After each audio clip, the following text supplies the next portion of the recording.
I'm a junior. My parents gave me an initial when I went in the service.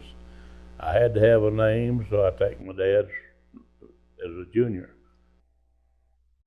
Where were you born? Right here on this place, ranch, So you were born at home. at home. Was Old Dr. E.P. Sheldon delivered me. He was the old family doctor around here. May the 19th, 1925. My grandpa moved from Rockwell, Caldwell County in 1900 and moved to this ranch where we're living right today. That's 1900. There was just old hard knocks from the word go. As far as other stories, I haven't got too much knowledge of all my background, but I do know that my grandpa Raglan came from Junction in this area, and my grandpa Wilson came from Caldwell County to this area, and they settled here for all these years. I got a sister 8 years younger, but I was the only boy and one girl to the family. so she was now is she still living? She's living just across the fence up here. Okay. She's on. We divided this place when my father passed away. We divided this place right down the middle. She lives on one side and I live on the other. But my dad, every day I think of him and about things that he done. He taught me lots of things. He wrote and played with me just like a kid, just like I did, you know. Yeah. And he was in the World War One, Oh. and he was wounded and shell shot, and at times his nerves just go all to pieces, you know. But when he felt good, he'd get out and play with me, rope goats, rope calves, just Yeah. and So he was a rancher.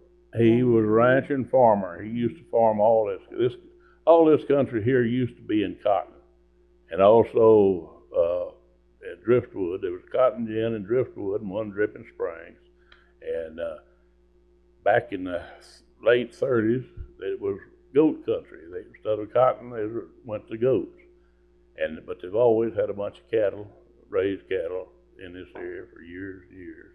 He just had a small herd that he sheared and sold the mohair. Yeah. Will Crow had a warehouse in Dripping Springs, and he bought all the mohair around in this area. And that was a pretty big deal. It was a good big deal at that time, back in the 30s and late 30s and early 40s. But now then, goats got to where they wasn't worth nothing. You see very few goats left in the country. The goats that's here now are mostly Spanish goats, or Boer goats. I was in World War II, and my cousin and I, Denton Raglan, went to San Marcos, taking the NYA welding course to go to work at the Houston shipyards. We passed her, got our certificate, had to report to Houston to go to work. And that night we went back, I got a room, was laying there, and I couldn't sleep. I shook him, I called him Hootus. I said, Hootus? And he said, what do you want? What do you want? I said, I don't know about you, but when that sun goes down tomorrow evening, I'm gonna be back in them cedar breaks. So we caught the train and came back and volunteered to the Navy. And went to San Antonio, passed our examination and all, and the old Marine sergeant walked in there and lined us up there. There's about right at 20 recruits. He walked down there, you, and you, fall out and fall in. You are now a Marine. Now, what year was that? 1943. Now, And I was in there 27 months. I never had a day's leave from the time I went in to the time I came back. Across the creek over here was the old McNair place, Neil McNair, and they raised 6 boys, and I grew up with them. And we'd always meet here on the creek, swimming hole, and go swimming and fishing. Back then, you could go down into Onion Creek, catch fish anytime you wanted to. But now then, It's dry, and there's no fish whatsoever. I was riding a horse. I got some pictures in there. Before I was still wearing diapers, I was riding horses. I was raised on a horse. My dad and sisters went to school over here off of 12 there on Gatlin, which was Glen School. And they had to walk all the way across over there. Well, I don't remember just what year, but my grandpa gave the land for the Darton Hill School to be built on. And I started school when I was 5 years old. And when I was in the 6th grade, they had to tear the school building down to get me out. And I went to Dripping, started going to Dripping Springs. Math was my favorite subject, and I still like that math. And in 42, I was forced to take short. Everybody's gone in the service. I was the only boy and about 12 or 13 girls, and superintendent forced me to take shorthand. And you can imagine what shorthand would do for me. And so I had 2 or 3 rounds with him, and I walked out about 6 weeks before I graduated. I went back later and got my diploma, you know. We had ball, played baseball, and this small school, we never did have football. But when I moved to Dripping Springs, we had a 6-man football team. And the first year we played, we won the state. Went to San Angelo to play Van Horn for the finals, and they beat us by 1 point. But I never will forget that trip to San Angelo. We stayed at Cactus Hotel, and that was plumb out of the country for me. That was the first trip I ever had leaving away from Dripping Springs. Yeah, that's a pretty long trip to San It was. Did you go on a bus? We went on a bus. No, went in a station wagon. Oh. And G.C. Herring was the coach and all, and he had a station wagon, and we were all crowded in there. And it was early 30s. Dad bought a 29 Ford, and Riverside Drive and Lamar Boulevard, where they crossed, there was a Gulf station there, and that was plumb out of Austin. And this car dealer, the deal was that it would take him out of town. He'd and turn it over to him, and I can remember he'd taken a 1, 2, 3 on the floorboard and an R where the gears were. But he didn't tell him to push the clutch in and change them gears. But I can remember that just as well. The old 29 Model A Ford. Oh, well, that's a classic car. That was. I mean, it was up. And then up there where the battery, when the battery was dead on it, we'd push it out of the garage. And I had an old dun horse there that I'd get on and pull it to a little old ledge. It would run downhill. And you never will forget, Dad pull up to the station. He never would put over 50 cents worth of gas in his automobile. I don't care. He never did make any long trips or anything like that. But when he put gas, 50 cents for all the gas he would buy at a time. There used to be a tent. Come in and set up right where the theater is there now in Dripping Springs, where the bank is. There wasn't no bank there at that time, but a tent would come in there and set up and show pictures of Tom Mix and Roy Rogers and all this. But The cowboy show. Cowboy show, all Western shows. About the only radio in this country, John McIntyre had it back off down there, neighbor down here. Every Saturday night, we'd go down there and pop up a bunch of popcorn, listen to the Grand Ole Opera. And just about the time it really got interested, the battery would go down, because back then, all they had was an old wind charger to keep that battery up. And before the program was over, that damn rodeo would go dead. Oh, no. I mean, I first started roping calves in 1947. Edward Gage and Glenn Rippey kept going to Austin. Old man Tom Carson had a rodeo arena down there, and the rope where they had calf roping and all. They'd come back. I said, what do y'all do any good? No, no. I said, why do you keep going down there? He said, well, we could just go down there and see that blonde-headed secretary. And I said, well, maybe I better go down there and check her out. And she was my first wife. What was her name? Doris. She was a Carson, Doris Carson. And we was married, raised 3 girls. And she passed away in 83 of it. And then I met, well, I've known Judy for a long time. We married. She's been my standby ever since. My oldest daughter, Janie, she's got 3 state records at Haddocksville. She's the first girl to rope all 3 calves. She had the fastest calf rope. And she was the first year they had pole business, she won the pole business down there. I roped calves and then team roping. Mr. Ed Learson and I roped team ropes together, and then we were pickup men, taking these riders off these broncs and all. Oh, I traveled quite a bit, but I was working, and in fact, the business, I had a card, an RCA card, and Jigger Alexander and I made 10 shows. He placed it 9 out of 10, and I placed it 8 out of 10 on the old sorrel horse that I broke and trained, you know.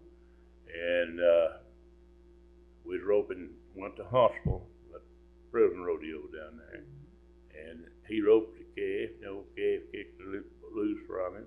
He walked out of the arena with a tied to old horse. That was the last time he rode that horse. And then Ed and I, we picked up broncs, we roped steer, team roping and all. So that was quite a life, huh? Oh yeah, I enjoyed it. It was a lot of sport to it. We had lots of match ropings around there. The winner would always keep winning, and the loser would pick a man to run at him. And I won calf roping, one right after the other.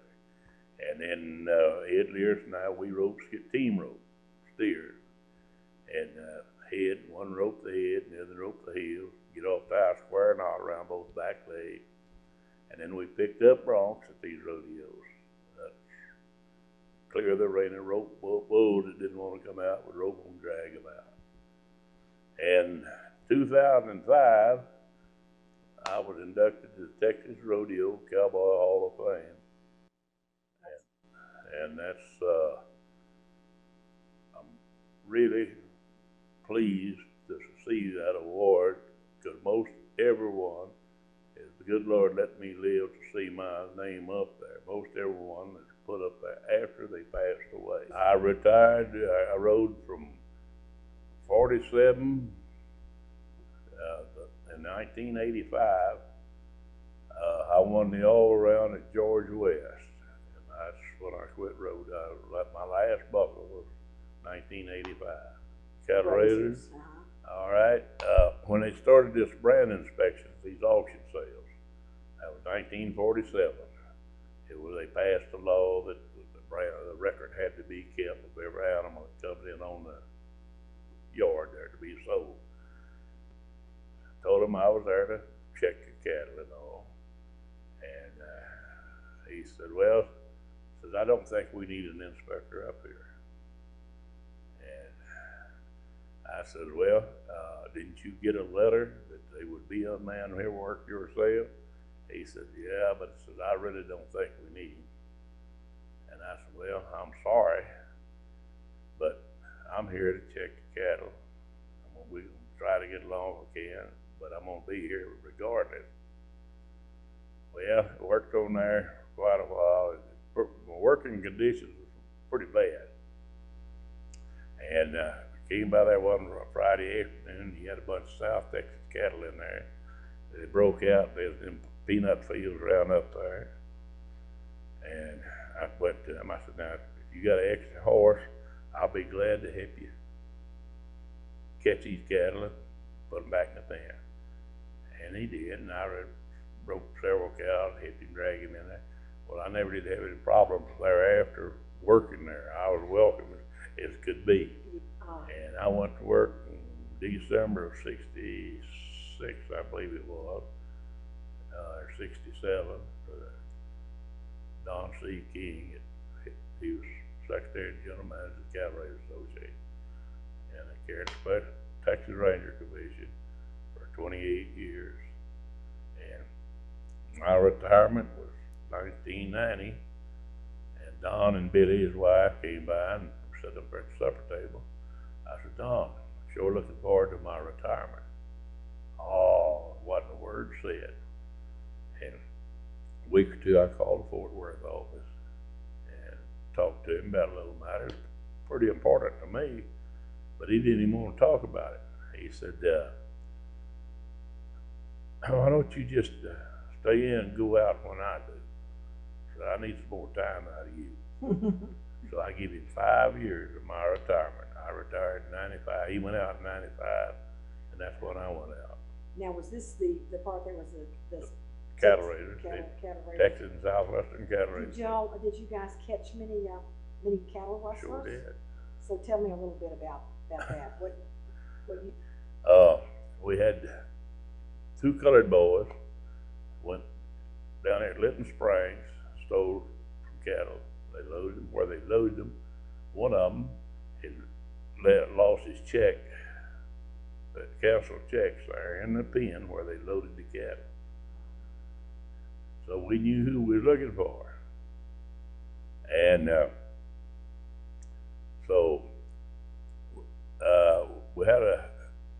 we had to find the cattle before we could make a case of them. Well, I guess I'd worked on it all 3 or 4 months.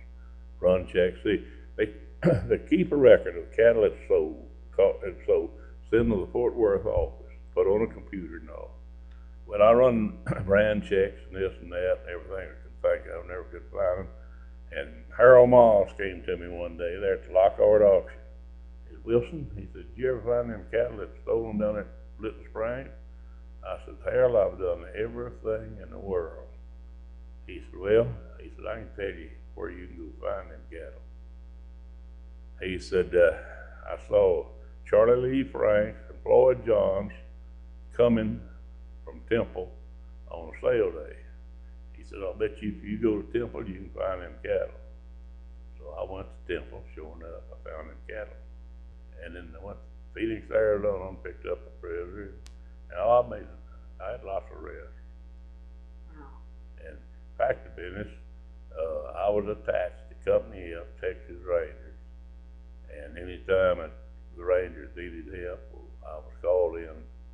But what the problem is today, very few ranchers, unless they're sure enough big ranchers, brand the cattle.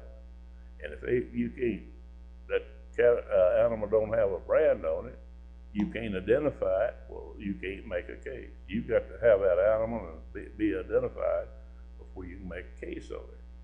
Why don't they brand their cattle? Too much trouble. I've got my cattle branded. I mean, I think that brand just as important as the license plate on your automobile. Shearing goats, I won't tell you. Buster Farmarine, Glenn Rippey, Buster had the machine. He was getting 8 cents a head, shear goat. Well, he was paying Glenn and I 5 cents a head. He was getting 3 off the top for the rig and all the equipment there. And we were sharing over Mr. Lee Berkeley's. That's over on the McGregor Lane, and you may back up there. And the little below shed, and Miss Berkeley, Miss Framing, fixed a bunch of fried chicken and cold iced tea and all. We eat a big bait. Went back out there and started shearing.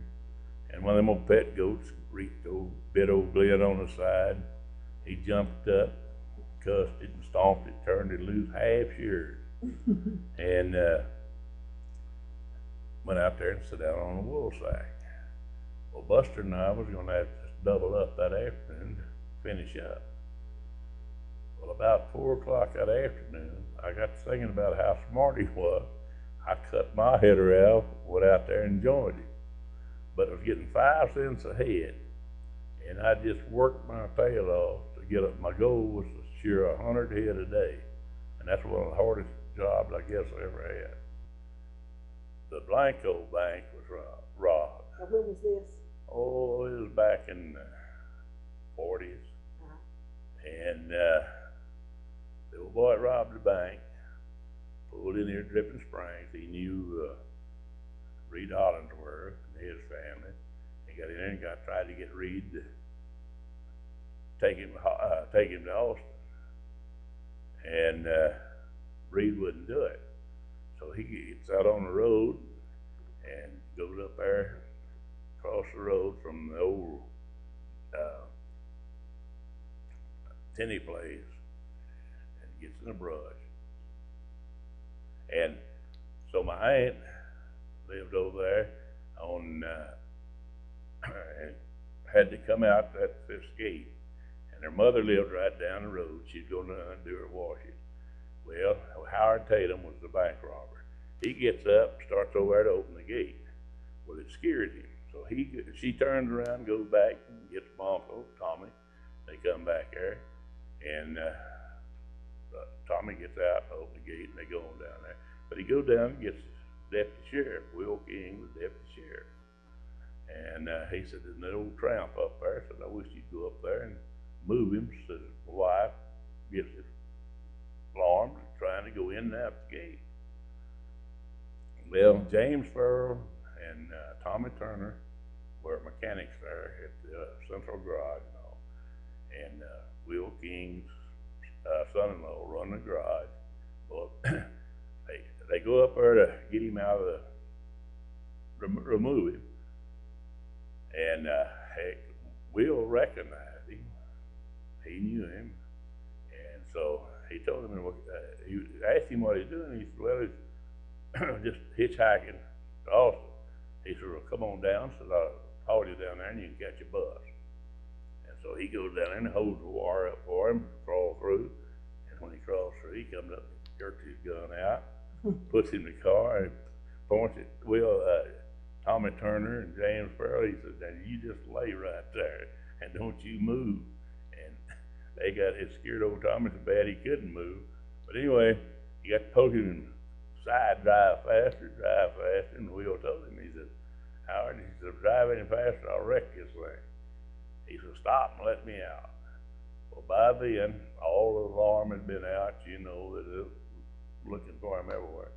And Will caught a ride and come on back into the station there. And Howard taking his car, and they had a shootout down there on Palm School there in Austin and captured him.